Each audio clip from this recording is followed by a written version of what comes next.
Hey there everyone, I'm just going to start off this video saying why I'm doing these videos and stuff. Like, as a coach, a strength and conditioning coach and personal trainer, I'm very passionate about helping skiers and people, golfers, whatever sport you're doing, get the most out of your game, and if you're a skier, out of every run. These videos that I'm shooting aren't just tips, they're a bigger part of a goal to give you the tools to ski stronger, safer and more confident. I want to see you crush those slopes and enjoy those moments on the mountain every time.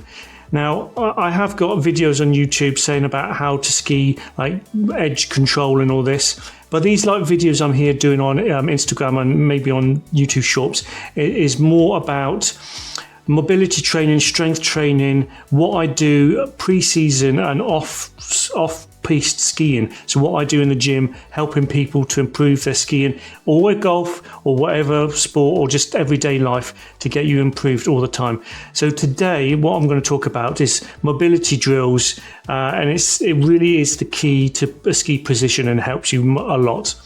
So if you're struggling to stay low and controlled on a tight ski turn, it's just not technique, it could be your mobility as well.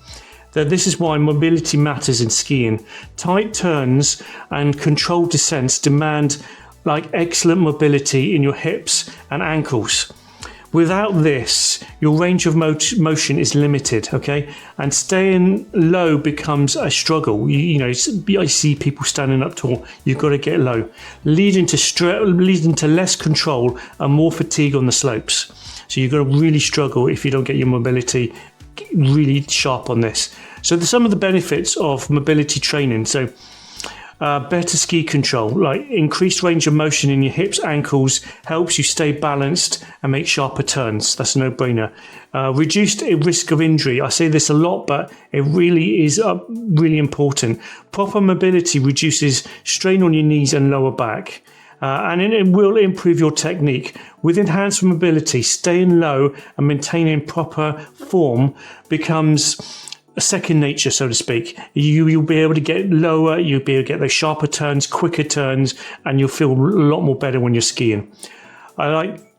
Here I've got ski plans, I've got some for sale, ready to go plans, but here are some mobility drills for skiers that I give out for people. So deep squat holds. So you really open up your hips to improve your ankle flexibility. Sometimes you can hold a plate, but I really want you to go down low on that. Sometimes if you've got bad ankle mobility, you could put your ankles on a piece of wood so you can get down a little bit lower, but that is a really good one to do. A hip flexor stretch, so loosen those type hip flexors for smoother transitions. There's lots of videos online. I have got a mobility book with a hip flexor stretch if you want to have a look on that. I have got videos on YouTube about hip flexor stretches as well. Next one is ankle rolls.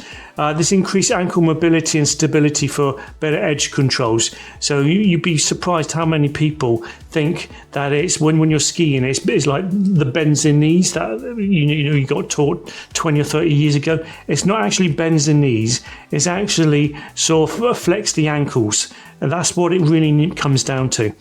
And the last one is one of my favorites. I get everyone to do this. It's called the world's greatest stretch. This combines multiple stretches to target your hips, hamstrings, and your thoracic spine. Brilliant one to do. Lots of videos online to do it. I've got a video on YouTube about the world's greatest stretch. I've got a mobility book as well that's got this in. Really good one to do. So I would start off with those. It will improve your mobility over time. You have to start early though to do this. So don't let mobility hold you back. Let's build a mobility routine together that takes your skiing to the next level. I'm Jason Topali from the Edge Strength and Conditioning. If you like this video, please like and share. We can take your skiing to the next level, like I say. If you want any information, don't hesitate to give me an email or direct message on Instagram or YouTube or whatever. I'll be more than happy to answer any of your questions. So thank you again for watching this video, and I shall see you again on a new video coming real soon.